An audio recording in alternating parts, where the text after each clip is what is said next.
Sex conversion का रहस्य, दौलतमंद बनने की ओर 10वां कदम। रूपांतरण शब्द का आसान भाषा में अर्थ है किसी तत्व या ऊर्जा के प्रकार को दूसरे रूप में बदलना या परिवर्तित करना, यानी कन्वर्जन करना। सेक्स का भाव एक मानसिक अवस्था लेकर आता है। इस विषय में अज्ञान के कारण यह मानसिक अवस्था आमतौर पर शारीरिक रूप से संबंधित की जाती है। अधिकांश लोगों को सेक्स का ज्ञान सही तरीके से हासिल नहीं होता है, इसीलिए इसके केवल फिजिकल स्वरूप ने उनके मन को पूर्वाग्रह से ग्रस्त कर रखा है। सेक्स के भाव के पीछे 3 रचनात्मक संभावनाएं हैं। पहला, मानव जाति का स्थायीकरण। दूसरा, स्वास्थ्य का संरक्षण। आरोग्यकारी माध्यम के रूप में इसकी कोई तुलना नहीं है। तीसरा, रूपांतरण के द्वारा औसत दर्जे के व्यक्ति से जीनियस में परिवर्तन। सेक्स का रूपांतरण आसान है और इसे आसानी से समझाया जा सकता है। इसका अर्थ है मन का फिजिकल एक्सप्रेशंस के विचारों से दूसरी प्रकृति के विचारों तक पहुंचना। सेक्स की चाहत सभी मानवीय चाहतों में सबसे शक्तिशाली चाहत है। इस चाहत के द्वारा संचालित होने पर इंसान तेज कल्पनाशीलता, साहस, इच्छा शक्ति, लगन और रचनात्मक योग्यता विकसित कर लेता है, जो अन्य किसी भी समय में उसके नजदीक तक नहीं फटकती। सेक्सुअल संपर्क की इच्छा इतनी शक्तिशाली होती है कि इसकी संतुष्टि के लिए लोग जीवन और प्रतिष्ठा गंवाने का जोखिम तक उठा लेते हैं। यदि इससे निष्कर्ष निकाला जाए और इसे अन्य दिशाओं में मोड़कर देखा जाए तो ये प्रेरक शक्ति अपने सभी तत्वों जैसे तेज, कल्पनाशीलता, साहस इत्यादि को बनाए रखती है। इन सशक्त रचनात्मक शक्तियों का प्रयोग साहित्य, कला या किसी भी अन्य व्यवसाय में किया जा सकता है। यहां तक कि इसके माध्यम से आप अमीर भी बन सकते हैं। सेक्स ऊर्जा के रूपांतरण के लिए निश्चित रूप से इच्छा शक्ति के प्रयोग की आवश्यकता होती है, परंतु यह पुरस्कार इतना मूल्यवान है कि इसके लिए प्रयास करना ही चाहिए। सेक्सुअल एक्सप्रेशन की चाहत जन्मजात और प्राकृतिक है। यह चाहत नष्ट नहीं की जा सकती और इसे दबाया नहीं जाना चाहिए, बल्कि इसे एक्सप्रेशन के उन रूपों में मोड़ा जाना चाहिए जिनसे इंसान के शरीर, मन और आत्मा समृद्ध होते हैं। यदि रूपांतरण के द्वारा इसे इस तरह से न मोड़ा जाए तो यह विशुद्ध शारीरिक चैनल से एक्सप्रेशन की मांग करेगी। नदी पर बांध बनाया जा सकता है और कुछ समय के लिए इसके पानी को नियंत्रित किया जा सकता है, पर अंततः यह पानी बाहर निकलने का रास्ता बना ही लेगा। यही सेक्स के भाव के बारे में सच है। इसे कुछ समय के लिए तो दबाया या नियंत्रित किया जा सकता है, परंतु एक्सप्रेशन के साधन खोजना इसकी प्रकृति में है। अगर इसे किसी रचनात्मक प्रयास में रूपांतरित न किया जाए तो यह कोई कम महत्वपूर्ण निकास खोज लेगा।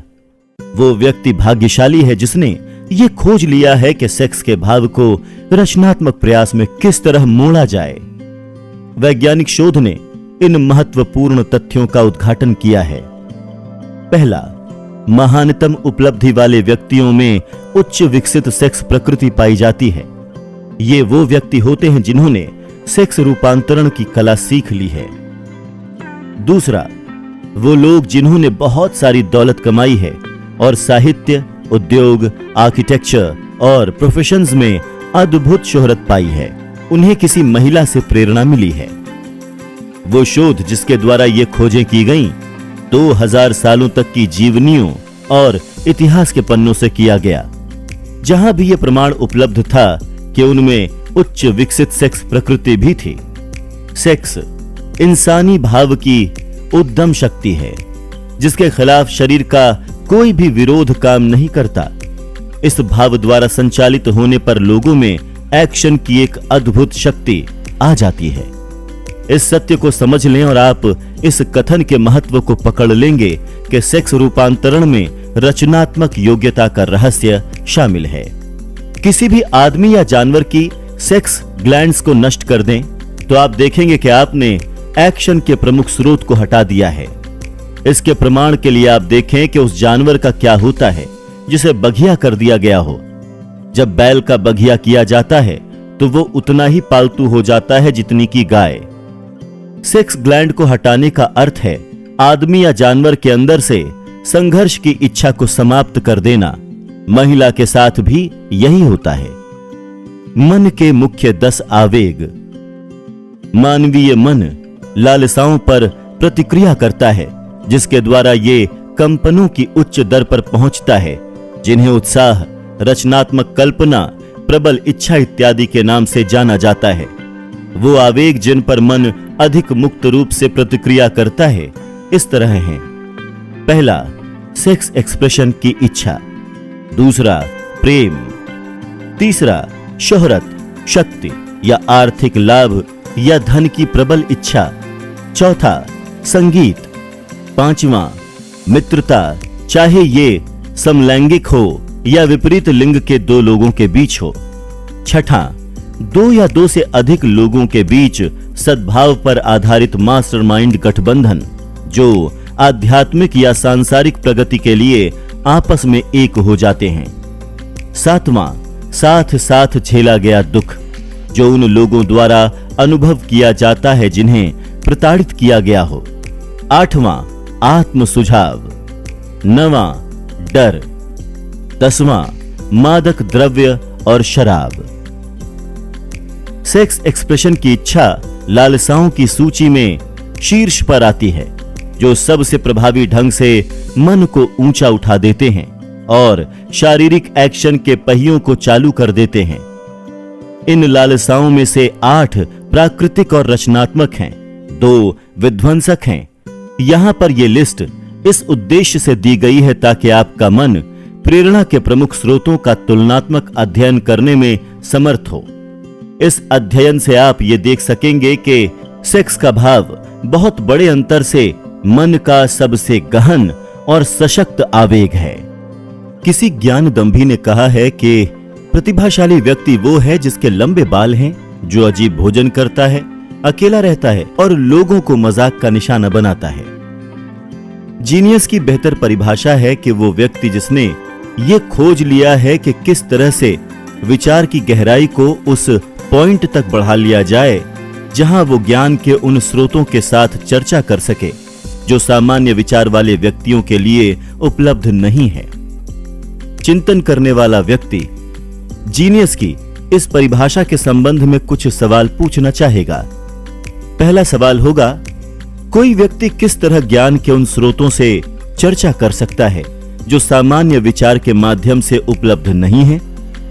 अगला सवाल होगा, क्या ज्ञान के ऐसे स्रोत हैं जो सिर्फ जीनियस को ही उपलब्ध होते हैं, और अगर ऐसा है तो वो स्रोत कौन से हैं और उन तक निश्चित रूप से कैसे पहुंचा जा सकता है?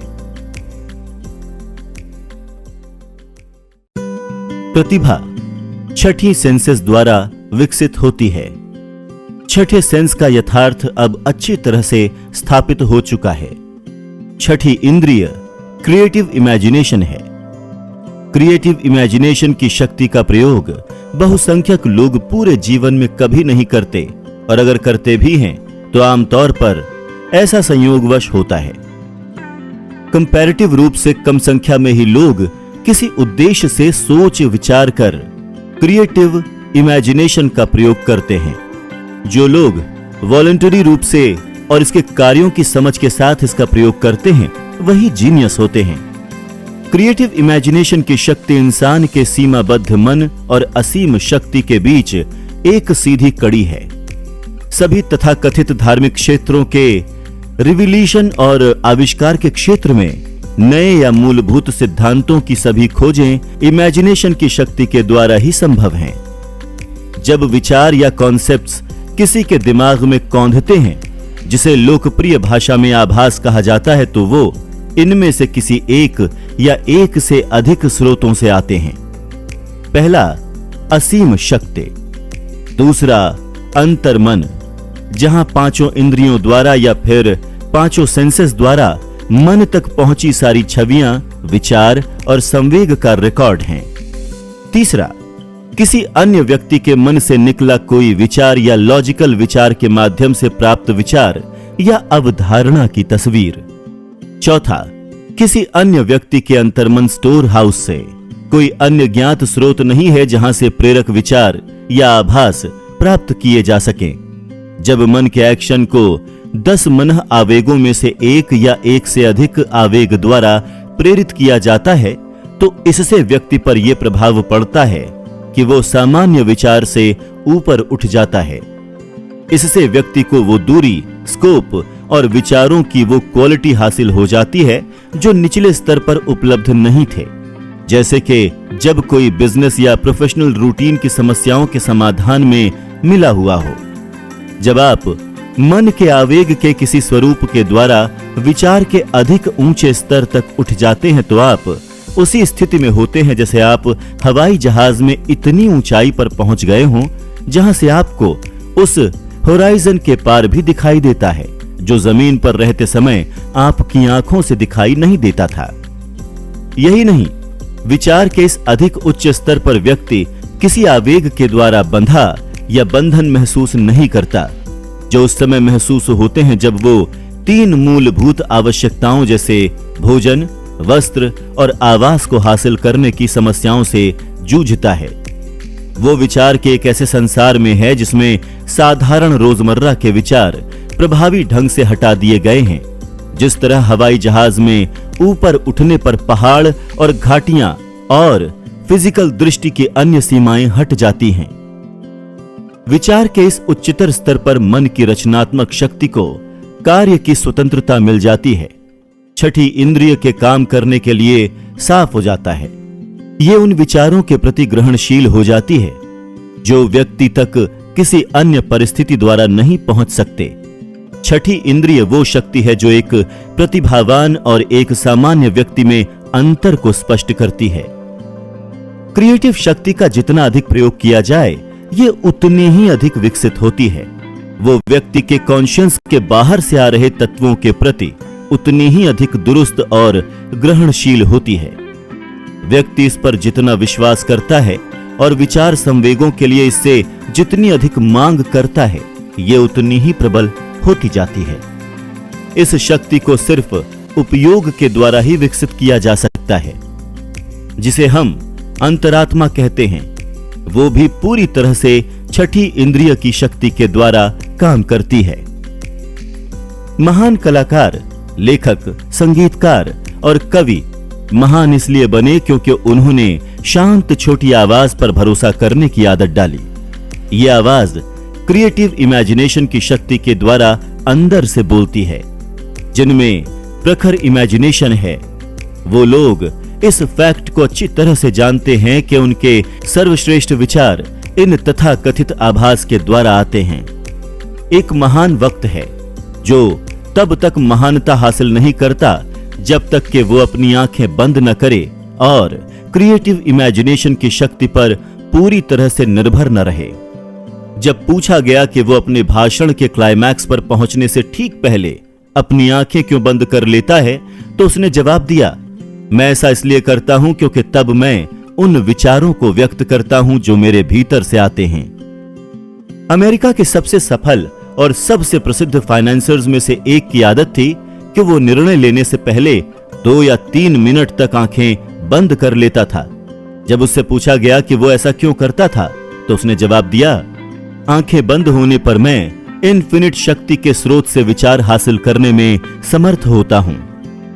मैरीलैंड के चेवी चेज के स्वर्गीय डॉक्टर एल्मर अरे गटर्स ने 200 से अधिक उपयोगी पेटेंट्स करवाए जिनमें से कई बेसिक थे और उन्होंने ऐसा क्रिएटिव शक्ति के प्रयोग और विकास की प्रक्रिया के द्वारा किया। उनका तरीका महत्वपूर्ण भी है और रोचक भी। ये हर उस व्यक्ति के काम का है जो जीनियस के स्तर तक उठने में रुचि रखता है, जिस श्रेणी में डॉक्टर गेट्स निस्संदेह आते हैं। डॉक्टर गेट्स सचमुच महान थे, हालांकि वो दुनिया के कम प्रचार किए हुए वैज्ञानिकों में से एक थे। उनकी लेबोरेटरी में एक कक्ष था जिसे वो अपना सन्नाद कक्ष कहते थे। ये साउंड प्रूफ था और इस तरह से बना था कि इसमें पूरा अंधेरा किया जा सकता था। इसमें एक छोटी टेबल थी जिस पर वो अपना राइटिंग पैड रखते थे। इस टेबल के सामने दीवार पर एक बिजली का पुश बटन था जिससे बल्ब जलते और बंद होते थे। जब डॉक्टर एटीएस की इच्छा होती कि वो अपनी क्रिएटिव शक्ति के द्वारा उपलब्ध शक्तियों से मदद लें, तो वो इस कमरे में जाकर टेबल के सामने बैठ जाते थे और बत्तियां बुझाकर उस खोज के सभी नोन एलिमेंट्स पर ध्यान कंसंट्रेट करते थे जिस पर वो काम कर रहे थे। वो तब तक इसी स्थिति में बने रहते थे जब तक कि कुछ विचार उनके दिमाग में कौंध नहीं जाते थे। इस तरह से उस खोज के अनजान एलिमेंट उनके दिमाग में आते थे। एक अवसर पर विचार इतनी तेजी से आए कि उन्हें लगभग 3 घंटे तक लिखने के लिए विवश होना पड़ा। जब विचारों का प्रवाह समाप्त हो गया और उन्होंने अपने नोट्स देखे तो उन्होंने पाया कि उनमें उन सिद्धांतों का विस्तार से वर्णन है जिसके बारे में वैज्ञानिक जगत में नोन डेटा की कोई तुलना ही नहीं थी। यही नहीं, नोट्स में उनकी समस्या का जवाब वाइसली और सिलसिलेवार तरीके से यानी कि एक सीरियल में किया गया था। डॉक्टर गेट्स ने व्यक्तियों और कॉरपोरेशंस के लिए विचारों के लिए बैठकर अपना रोजगार कमाया। अमेरिका के कुछ सबसे बड़े कॉरपोरेशन उन्हें प्रति घंटे के हिसाब से भारी फीस दिया करते थे ताकि वो विचारों के लिए बैठें। लॉजिकल शक्ति अक्सर गड़बड़ होती है क्योंकि ये काफी हद तक व्यक्ति के कलेक्टेड अनुभव से निर्देशित होती है। अनुभव के द्वारा ज्ञात सारा ज्ञान सही नहीं होता। क्रिएटिव शक्ति के द्वारा प्राप्त विचार अधिक विश्वसनीय होते हैं क्योंकि वो ऐसे स्रोतों से आते हैं जो मन की लॉजिकल शक्ति के उपलब्ध स्रोतों से अधिक विश्वसनीय होते हैं। प्रतिभावान और साधारण आविष्कारक में सबसे बड़ा अंतर यह है कि प्रतिभावान अपनी क्रिएटिव इमेजिनेशन के द्वारा काम करता है जबकि साधारण व्यक्ति इस शक्ति के बारे में कुछ नहीं जानता। वैज्ञानिक आविष्कारक सिंथेटिक और क्रिएटिव दोनों ही तरह की कल्पना शक्तियों का प्रयोग कर सकता है। एग्जाम्पल के तौर पर एक वैज्ञानिक आविष्कारक कोई खोज शुरू करता है तो वो लॉजिकल शक्ति द्वारा अनुभव के माध्यम से कलेक्टेड अपने ज्ञान, विचारों या सिद्धांतों को इकट्ठा और संगठित कर लेता है। अगर उसे जरूरत लगती है तो वो अपने इस कलेक्टेड ज्ञान के उन स्रोतों का सहारा लेता है जो उसकी क्रिएटिव शक्ति के प्रयोग द्वारा उसके लिए उपलब्ध है। वो तरीका जिसके द्वारा वो ऐसा करता है हर व्यक्ति के साथ बदलता है, परंतु ये उसकी तकनीक का सार है। पहला, वो अपने मन को प्रेरित करता है ताकि ये सामान्य से अधिक ऊंचे स्तर पर काम करे और इसके लिए वो 10 मन आवेगों में से एक या इससे अधिक का या अपनी पसंद के किसी अन्य आवेग का प्रयोग कर सकता है। दूसरा, वो अपने आविष्कार के सभी नोन एलिमेंट्स की एक पूरी तस्वीर बना लेता है। वो इस तस्वीर को अपने मन में रखता है जब तक कि ये कॉन्शियस द्वारा पकड़ न ली जाए और फिर वो अपने दिमाग से सारे विचारों को साफ कर देता है और इंतजार करता है कि उत्तर उसके दिमाग में कौंध जाएंगे। कई बार परिणाम निश्चित और तत्काल होते हैं, बाकी समय परिणाम नकारात्मक होते हैं जो छठी इंद्रिय यानी कि सिक्स्थ सेंस या क्रिएटिव शक्ति के विकास की अवस्था पर निर्भर करते हैं। एडिसन ने बिजली के बल्ब को बनाने के लिए अपनी कल्पना की लॉजिकल शक्ति के द्वारा 10,000 से अधिक विचार कलेक्ट किए। फिर वो क्रिएटिव शक्ति के द्वारा विश्वसनीय स्रोत से जुड़े और उन्हें अपनी समस्या का समाधान मिल गया जिससे वो बल्ब बना पाए। फोनोग्राफ बनाते समय भी उनका यही अनुभव था। काफी विश्वसनीय प्रमाण है कि क्रिएटिव इमेजिनेशन की शक्ति का अस्तित्व है। ये उन लोगों के सटीक विश्लेषण से उपलब्ध है जो विभिन्न क्षेत्रों में लीडर बनते हैं, हालांकि उन्हें अधिक शिक्षा का लाभ नहीं मिला। लिंकन एक महान लीडर के फेमस एग्जाम्पल हैं जिन्होंने क्रिएटिव इमेजिनेशन की शक्ति के प्रयोग द्वारा महानता हासिल की। उन्होंने इस शक्ति को प्रेम के आवेग के परिणाम स्वरूप खोजा जिसका अनुभव उन्हें इन रूटलेस से मिलने के बाद हुआ। प्रतिभा के स्रोत की स्टडी के संबंध में यह सर्वाधिक महत्व का कथन है। उन महान लीडर्स के रिकॉर्ड्स से इतिहास के पन्ने भरे हुए हैं जिनकी उपलब्धियों के पीछे किसी औरत का प्रभाव था जिसने कामेच्छा के आवेग के द्वारा उनके मन में क्रिएटिव शक्ति को जागृत कर दिया। नेपोलियन बोनापार्ट इनमें से एक थे। जब उन्हें अपनी पहली पत्नी जोसेफाइन से प्रेरणा मिलती थी तो वो अपराजेय होते थे। जब उनकी लॉजिकल शक्ति ने उन्हें प्रेरित किया कि वो जोसेफाइन को दरकिनार कर दें तो उनका पतन शुरू हो गया। उनकी पराजय और सेंट हेलन उनसे ज्यादा दूर नहीं थे। हम आसानी से अमेरिका के दर्जनों प्रसिद्ध व्यक्तियों का एग्जाम्पल दे सकते हैं, और इसे सिर्फ शालीनता की मांग की वजह से हम नहीं कर रहे हैं, जो अपनी पत्नियों के प्रेरक प्रभाव के माध्यम से उपलब्धि की महान ऊंचाइयों तक पहुंचे। परंतु जब धन और शक्ति का जुनून उनके दिमाग पर चढ़ गया और जब वो अपनी पुरानी पत्नी के स्थान पर नई पत्नी ले आए तो उनके पतन का दौर शुरू हो गया। नेपोलियन वो पहला आदमी नहीं था जिसने ये खोजा कि सही स्रोत से आने वाले सेक्स का प्रभाव किसी अन्य विकल्प से अधिक फोर्सफुल होता है, जिसे केवल तर्क द्वारा रचा जाए। मानवीय मन आवेग पर प्रतिक्रिया करता है। समस्त आवेगों में महानतम और सबसे फोर्सफुल आवेग है कामेच्छा। जब इसका दोहन किया जाए और इसे रूपांतरित किया जाए तो ये प्रेरक शक्ति इंसानों को विचार के अधिक उच्च आकाश तक उठाने में समर्थ है, जिसके द्वारा वो चिंता और छिटपुट परेशानियों के स्रोतों को दूर करने में सक्षम हो जाते हैं, जो निचले स्तर पर उनकी राह में रोड़े बने हुए थे। सेक्स ऊर्जा हर टैलेंटेड की क्रिएटिव ऊर्जा है। न तो कोई ऐसा महान लीडर, बिल्डर या कलाकार हुआ है, न ही कभी होगा जिसमें सेक्स की प्रेरक शक्ति का अभाव हो। निश्चित रूप से कोई भी इस कथन का यह गलत मतलब नहीं निकालेगा कि उच्च सेक्स प्रकृति का हर आदमी टैलेंटेड होता है। इंसान प्रतिभा के स्तर को तभी हासिल कर पाता है जब वो कल्पना की क्रिएटिव शक्ति के द्वारा अपने मन को प्रेरित करता है और उपलब्ध शक्तियों का सहारा लेता है। वो आवेग जो प्रेरणा देते हैं उनमें सबसे प्रमुख है सेक्स ऊर्जा। इस ऊर्जा की सिर्फ उपस्थिति ही टैलेंटेड होने के लिए काफी नहीं है। इस ऊर्जा को शारीरिक संपर्क की इच्छा से रूपांतरित करके इच्छा और एक्शन के किसी अन्य रूप में बदलना होता है, और तभी यह व्यक्ति की प्रतिभा के स्तर को उठा सकती है। प्रबल कामेच्छा के कारण टैलेंटेड बनने की बजाय अधिकांश लोग अपने आप को नीचे गिरा लेते हैं और इस महान शक्ति के गलत प्रयोग और इसकी गलत समझ के कारण स्वयं को जानवरों के स्तर पर ले जाते हैं। 40 वर्ष से पहले लोग क्यों कम सफल होते थे? मैंने 25,000 से अधिक लोगों के एनालिसिस से यह खोजा कि जो लोग बेहद सफल होते हैं वो 40 साल से कम उम्र में शायद ही कभी ऐसा कर पाते हैं, और अक्सर वो तब तक अपनी सही गति में नहीं आते जब तक कि वो 50 से अधिक की उम्र के न हो जाएं।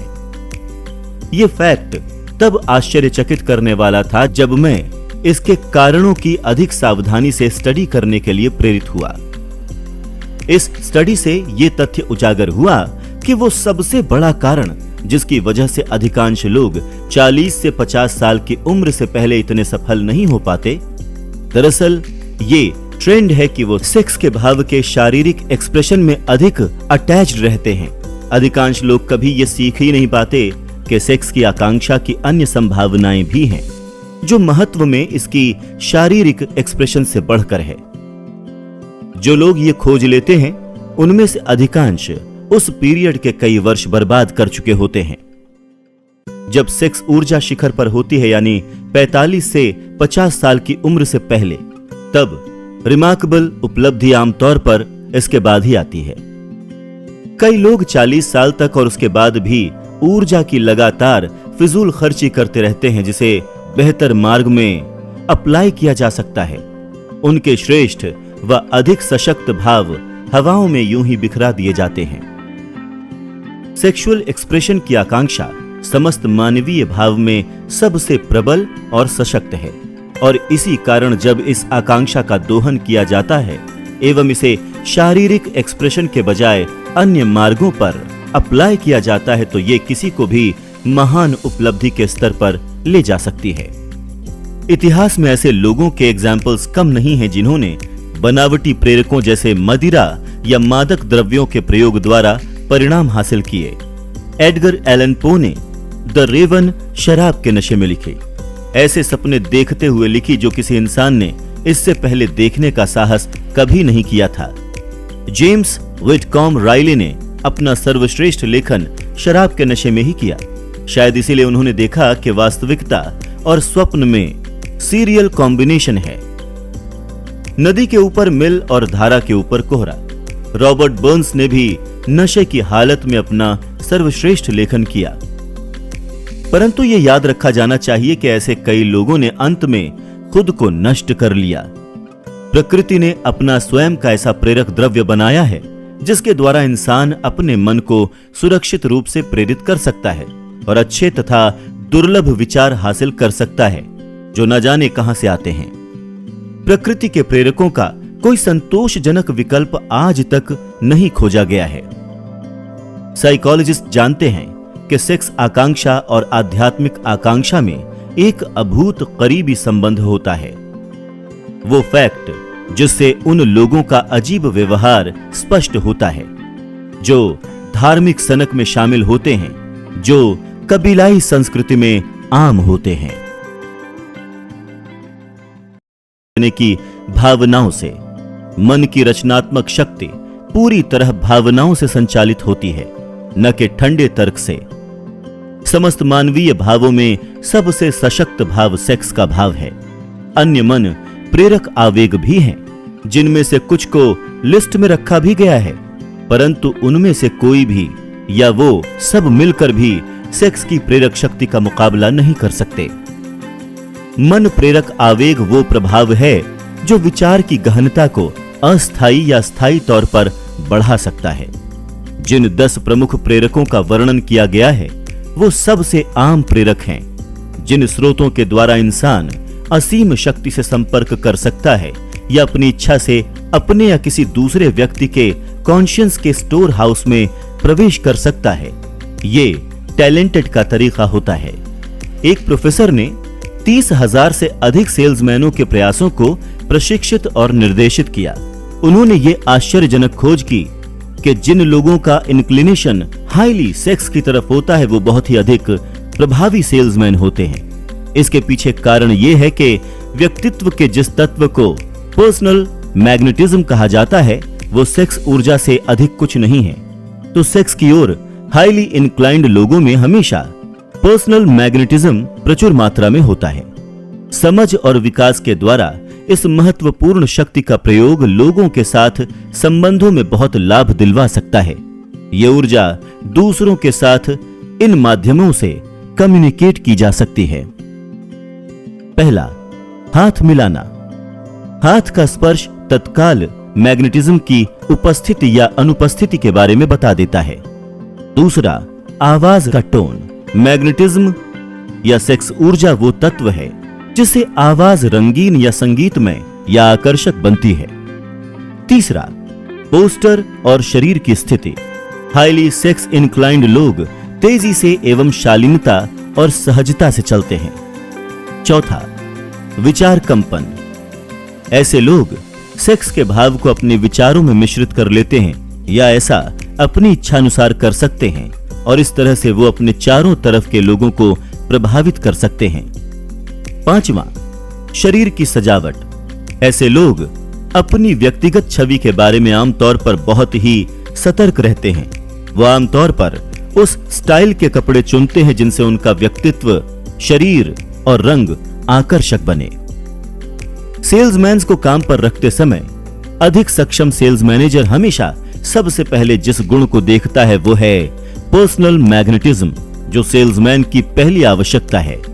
जिन लोगों में सेक्स ऊर्जा कम होती है वो कभी उत्साहित नहीं हो पाएंगे या दूसरों को उत्साहित नहीं कर पाएंगे, और उत्साह सेल्समैनशिप की सबसे महत्वपूर्ण शर्तों में से एक है। चाहे व्यक्ति कुछ भी बेच रहा हो, जिस सार्वजनिक व्यक्ति, वकील या सेल्समैन में सेक्स ऊर्जा कम होती है वो दूसरों को प्रभावित करने में फ्लॉप हो जाता है। इसे इस तथ्य के साथ जोड़ दें कि अधिकांश लोगों को उनकी भावनाओं को प्रभावित करके ही प्रभावित किया जा सकता है, और आप समझ जाएंगे कि सेल्समैन की योग्यता के हिस्से के रूप में सेक्स ऊर्जा का महत्व कितना अधिक है। मास्टर सेल्समैन सेलिंग में महारत हासिल इसीलिए कर पाते हैं क्योंकि वो जाने अनजाने में सेक्स ऊर्जा को सेल्स उत्साह में रूपांतरित कर लेते हैं। इस कथन में सेक्स रूपांतरण के वास्तविक अर्थ का बहुत ही प्रैक्टिकल सुझाव पाया जा सकता है। जो सेल्समैन ये जानता है कि किस तरह से अपने दिमाग को सेक्स के विषय से दूर हटाया जाए और इसे सेल्स के प्रयास में लगाया जाए और इस काम को उतने ही उत्साह और संकल्प से किया जाए जितना कि वो इसके फंडामेंटल लक्ष्य में लगाता, उस सेल्समैन ने सेक्स रूपांतरण की कला हासिल कर ली है, भले ही वो इस बात को जानता हो या न जानता हो। बहुसंख्यक सेल्समैन जो अपनी सेक्स ऊर्जा को रूपांतरित करते हैं वो बिना ये जाने ऐसा करते हैं। उन्हें ये पता ही नहीं होता कि वो क्या कर रहे हैं और कैसे कर रहे हैं। सेक्स ऊर्जा के रूपांतरण के लिए अधिक इच्छा शक्ति की जरूरत होती है और आम आदमी इस उद्देश्य के लिए इतनी इच्छा शक्ति जुटाने की परवाह नहीं करता। जिन लोगों को इस रूपांतरण के लिए पर्याप्त इच्छा शक्ति जुटाना कठिन लगता है वो इस योग्यता को धीरे धीरे हासिल कर सकते हैं। इसमें हालांकि इच्छा शक्ति की आवश्यकता होती है, परंतु इसके पुरस्कार प्रयासों से अधिक मिलते हैं। सेक्स एक ऐसा विषय है जिसके बारे में अधिकांश लोग पूरी तरह से अज्ञानी हैं। सेक्स की आकांक्षा को बुरी तरह से गलत समझा गया है, दोषी ठहराया गया है और इसका मखौल उड़ाया गया है, मजाक उड़ाया गया है। ऐसा अज्ञानी लोगों ने भी किया है और बुरी मानसिकता वाले लोगों ने भी किया है। जिन पुरुषों और स्त्रियों को हाईली सेक्सुअल प्रकृति का वरदान मिला है, हाँ इसे वरदान ही कहेंगे, उन्हें आमतौर पर ऐसे व्यक्तियों के रूप में जाना जाता है जिन पर नजर रखी जानी चाहिए। उन्हें वरदान मिलने के बजाय आमतौर पर ऐसा माना जाता है कि जैसे उन्हें अभिशाप मिला हो। एनलाइटनमेंट के इस युग में भी करोड़ों लोग इस भावना के शिकार हैं, क्योंकि उनका यह गलत विश्वास है कि ऐसा नेचर एक अभिशाप है।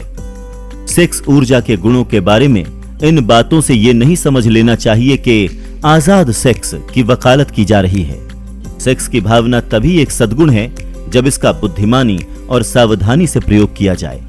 इसका दुरुपयोग किया जा सकता है और अक्सर किया भी जाता है, उस हद तक के शरीर और मन दोनों को समृद्ध बनाने के बजाय इन्हें नीचे गिराया जाता है।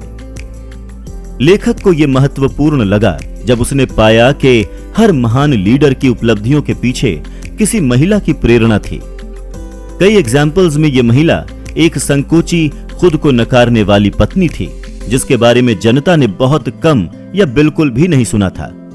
कुछ एग्जाम्पल्स में प्रेरणा का स्रोत दूसरी औरत में पाया गया।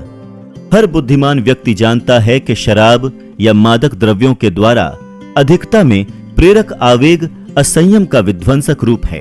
हर व्यक्ति ये नहीं जानता कि सेक्स के एक्सप्रेशन में बहुत ज्यादा एंगेजमेंट एक ऐसी आदत बन जाती है जो कि क्रिएटिविटी के लिए, ऐसे प्रयास के लिए उतनी ही विनाशक और घातक होती है जितनी की शराब। सेक्स के पीछे पगलाया आदमी नशे में पगलाए आदमी से भिन्न नहीं होता।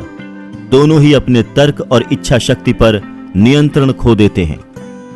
हाइपोकांड्रिया के कई मामले सेक्स के सच्चे कार्य के अज्ञान के कारण विकसित आदतों से उत्पन्न होते हैं। यह देखा जा सकता है कि सेक्स रूपांतरण के विषय में अज्ञानी व्यक्ति पर एक तरफ तो बहुत अधिक पेनल्टी ठोक देता है और दूसरी तरफ उसे अधिक लाभों से वंचित रखता है।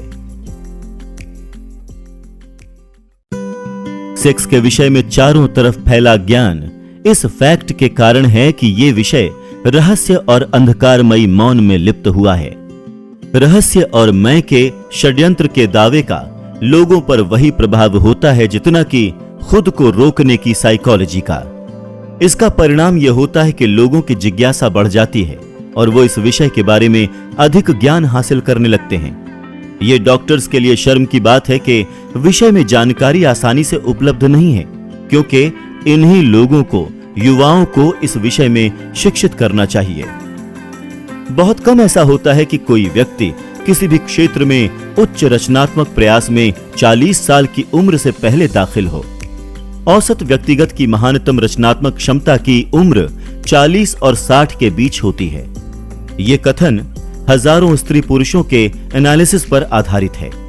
ये उन लोगों के लिए उत्साहवर्धक होना चाहिए जो 40 साल से पहले सफल नहीं हो पाए हैं, और उन लोगों के लिए भी जो बुढ़ापे के आगमन को लेकर भयभीत हैं, यानी जो 40 साल के पॉइंट के आसपास हैं। 40 और 50 साल के बीच के वर्ष आमतौर पर सबसे लाभदायक होते हैं। इंसान को इस उम्र में आने पर डर से कांपना नहीं चाहिए, बल्कि आशा और उत्सुकता से इसका सामना करना चाहिए।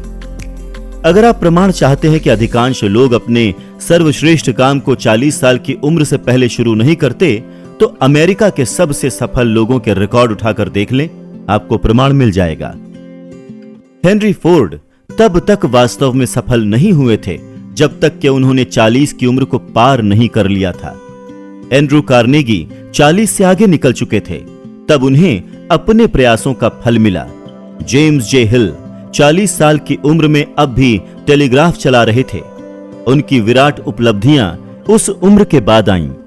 अमेरिकी उद्योगपतियों और फाइनेंसर्स की जीवनियां इस प्रमाण से भरी हुई हैं कि 40 से 60 के बीच का पीरियड इंसान का सबसे अधिक प्रोडक्टिव पीरियड रहता है। 30 और 40 के बीच की उम्र में आदमी सेक्स रूपांतरण की कला को समझना शुरू करता है। यह खोज आमतौर पर संयोगवश होती है और आमतौर पर जो आदमी इसे खोजता है वो इसके बारे में पूरी तरह से अनजान होता है। उसे दिख सकता है कि उसकी उपलब्धि की शक्तियां 35 से 40 साल के आसपास बढ़ती हैं, परंतु 30 और 40 के बीच की उम्र में व्यक्ति में प्रेम और सेक्स के भाव में कम्युनिकेट करना शुरू कर देती हैं ताकि वो इन महान शक्तियों से मदद हासिल कर सके और उन्हें इकट्ठे कर्म के लिए प्रेरणा के रूप में उपयोग में ला सके। अकेला सेक्स ही एक्शन के लिए एक शक्तिशाली आकांक्षा है, परंतु इसकी शक्तियां किसी तूफान की तरह होती हैं। अक्सर उन्हें नियंत्रित नहीं किया जा सकता। जब प्रेम का भाव सेक्स के भाव के साथ जुड़ जाता है तो परिणाम होता है उद्देश्य की शांति, संतुलन और निर्णय की सटीकता। 40 की उम्र तक पहुंच चुका कौन व्यक्ति इतना दुर्भाग्यशाली होगा कि वो इन कथनों का एनालिसिस करने में असमर्थ हो और अपने खुद के अनुभव से इसका समर्थन ना करे। प्रेम, रोमांस और सेक्स ये सभी भाव इंसान को महान उपलब्धियों की ऊंचाइयों तक ले जाने में समर्थ हैं। प्रेम वो भाव है जो सेफ्टी वॉल्व का कार्य करता है और संतुलन और क्रिएटिव प्रयास सुनिश्चित करता है। जब ये तीनों भाव मिल जाते हैं तो व्यक्ति प्रतिभा की ऊंचाइयों को छू लेता है। भाव मन की अवस्थाएं हैं। प्रकृति ने इंसान को मन की एक केमिस्ट्री प्रदान की है जो उसी तरह से काम करती है जिस तरह की पदार्थ की केमिस्ट्री के सिद्धांत। यह एक सुपरिचित तथ्य है कि पदार्थ की केमिस्ट्री की मदद से कोई केमिस्ट कुछ एलिमेंट्स को मिलाकर जहर बना ले जिनमें से एक भी तत्व सही मात्रा में नुकसानदायक न हो। भावनाएं भी इसी तरह से मिलकर जहर बनती हैं। सेक्स और ईर्ष्या जब आपस में मिलते हैं तो इंसान एक पागल जानवर बन सकता है। मन की केमिस्ट्री के द्वारा मानवीय मन में एक या अधिक विनाशकारी भाव की उपस्थिति एक ऐसा जहर उत्पन्न कर देती है जिससे इंसान के न्याय का भाव नष्ट हो सकता है। प्रतिभा की राह में सेक्स, प्रेम और रोमांस का विकास, नियंत्रण तथा प्रयोग शामिल है। संक्षेप में यह प्रक्रिया इस तरह बताई जा सकती है। इन भावनाओं की उपस्थिति को अपने मन में प्रबल विचारों के रूप में प्रोत्साहित करें और बाकी सभी विनाशकारी भावों को हतोत्साहित करें। मन आदत का गुलाम होता है। यह उन प्रबल विचारों के अनुरूप कार्य करता है जो इसे दिए जाते हैं। इच्छा शक्ति के द्वारा इंसान किसी भाव की उपस्थिति को हतोत्साहित कर सकता है और किसी अन्य भाव की उपस्थिति को प्रोत्साहित कर सकता है। इच्छा शक्ति के द्वारा मन का नियंत्रण कठिन नहीं है। नियंत्रण लगन और आदत से आता है। नियंत्रण का रहस्य रूपांतरण की प्रक्रिया को समझने में निहित है। जब कोई नकारात्मक भाव किसी के दिमाग में आता है तो यह सकारात्मक या रचनात्मक भाव में रूपांतरित किया जा सकता है और इसका आसान तरीका है अपने विचारों को बदल लेना। वॉलंटरी आत्म प्रयास के अलावा प्रतिभा की मंजिल तक पहुंचने के लिए कोई अन्य राह नहीं है। कोई इंसान केवल सेक्स ऊर्जा की प्रेरक शक्ति के द्वारा आर्थिक या व्यावसायिक उपलब्धि की महान ऊंचाइयों को हासिल कर सकता है, परंतु इतिहास ऐसे प्रमाणों से भरा पड़ा है कि वो अपने साथ चरित्र के ऐसे गुण भी रखता है जिससे या तो वो अपनी दौलत को बनाए नहीं रख पाता या फिर उसका उपभोग नहीं कर पाता। इस बात का एनालिसिस किया जाना चाहिए और इस पर चिंतन मनन किया जाना चाहिए क्योंकि ये एक ऐसी सच्चाई है जिसका ज्ञान आदमियों और औरतों के लिए सहायक हो सकता है। इसका ज्ञान हजारों लोगों को दुखी बना देता है, चाहे वो अमीर ही क्यों ना हो।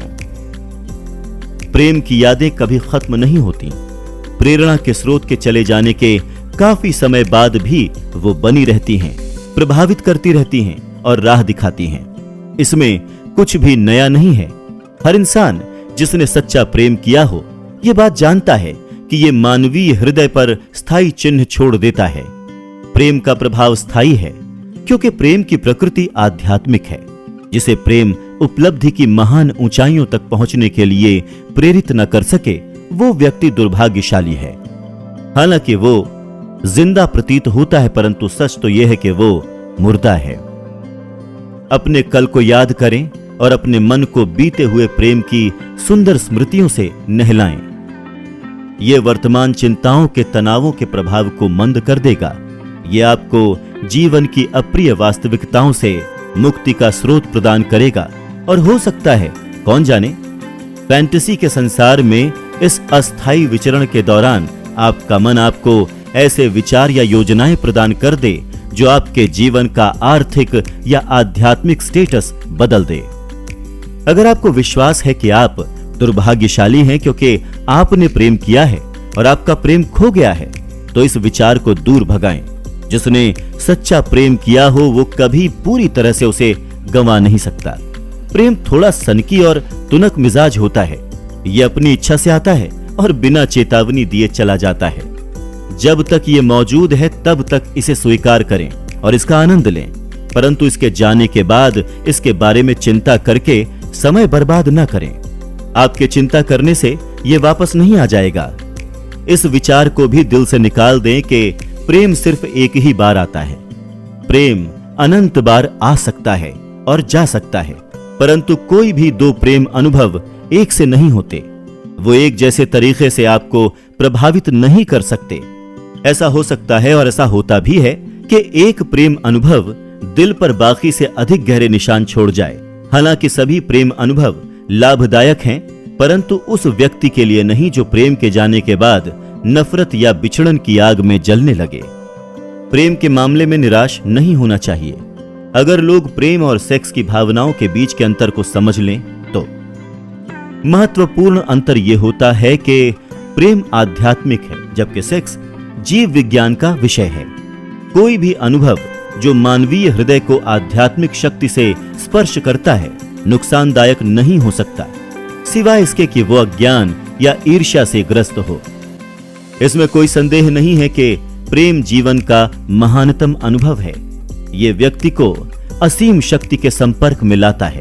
जब वो रोमांस और सेक्स के भाव से मिश्रित हो जाता है तो ये व्यक्ति को रचनात्मक प्रयास की सीढ़ी पर बहुत ऊपर ले जा सकता है।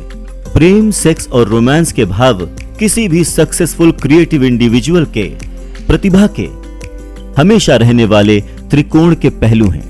प्रेम के भाव में कई पहलू, कई शेड्स और रंग होते हैं, परंतु प्रेम के सभी प्रकारों में सबसे गहन और धधकता हुआ प्रकार वो है जिसमें प्रेम और सेक्स की भावनाएं आपस में मिल जाती हैं। जिन विवाहों में प्रेम के भाव के साथ सेक्स का उचित संतुलन नहीं है वो सुखी विवाह नहीं कहे जा सकते और शायद ही कभी ये लंबे चलते हों। प्रेम अकेला विवाह से सुख नहीं ला सकता, न ही सेक्स अकेला ये काम कर सकता है। जब ये दोनों सुंदर भाव आपस में मिल जाते हैं तो विवाह एक ऐसी मानसिक अवस्था उत्पन्न कर सकता है जो इस धरती पर महसूस की जा सकने वाली आध्यात्मिक अवस्था के निकट होती है। जब रोमांस का भाव प्रेम और सेक्स के साथ जुड़ जाता है तो इंसान के बाउंडेड मन और असीम शक्ति के बीच की बाधाएं हट जाती हैं। तब एक टैलेंटेड इंसान पैदा होता है। जैसा कि हम सभी को पता है कि प्रेम की प्रकृति है कि वो जब भाव रूप में होता है तो बदसूरत सी वस्तु में भी अपने हैंडीक्राफ्ट से सुंदरता की मूर्त खड़ा कर देता है। पर वो भाव अधिक ज्वलित और प्रभावी साबित होता है जिसमें प्रेम और सेक्स का कॉम्बिनेशन हो जाए। कोई भी शादी सिर्फ प्रेम से ही सफल नहीं हो सकती और ना ही सिर्फ सेक्स से। शादी के बाद खुशियां तब तक प्राप्त नहीं होंगी जब तक कि दोनों भावों की मात्रा संतुलित रूप से भावों में मिश्रित न हो। जब विवाह के उपरांत ये दोनों भाव मिश्रित किए जाते हैं तो मन उस मनोदशा में पहुंच जाता है जो इससे पहले आपने एक्सपीरियंस नहीं किया होगा। जब रोमांस का भाव सेक्स और प्रेम के साथ जुड़ता है तो सोने पर सुहागा जैसा है। तब वो लॉजिकल मन और असीम शक्ति के बीच की हर सीमा खत्म हो जाती है। लोगों की सेक्स के बारे में बहुत सारी गलत धारणाएं हैं, परंतु प्रेम, रोमांस और सेक्स का भाव असीम शक्ति के बीच के लिंक का काम करती है। बहुत से विवाहों में तनाव और केओस का माहौल होता है, परंतु यहां जो कहा जा रहा है उसे अगर ठीक तरीके से समझ लिया जाए तो सद्भाव का वातावरण बनाया जा सकता है। बार बार टोकने या ताने कसने में जो पीड़ा व्यक्त होती है वो आमतौर पर सेक्स के विषय में ज्ञान की कमी की वजह से होती है। जहां प्रेम, रोमांस और सेक्स के भाव तथा कार्य की सही समझ रहती है, वहां विकसित कपल में कोई तनाव नहीं होता।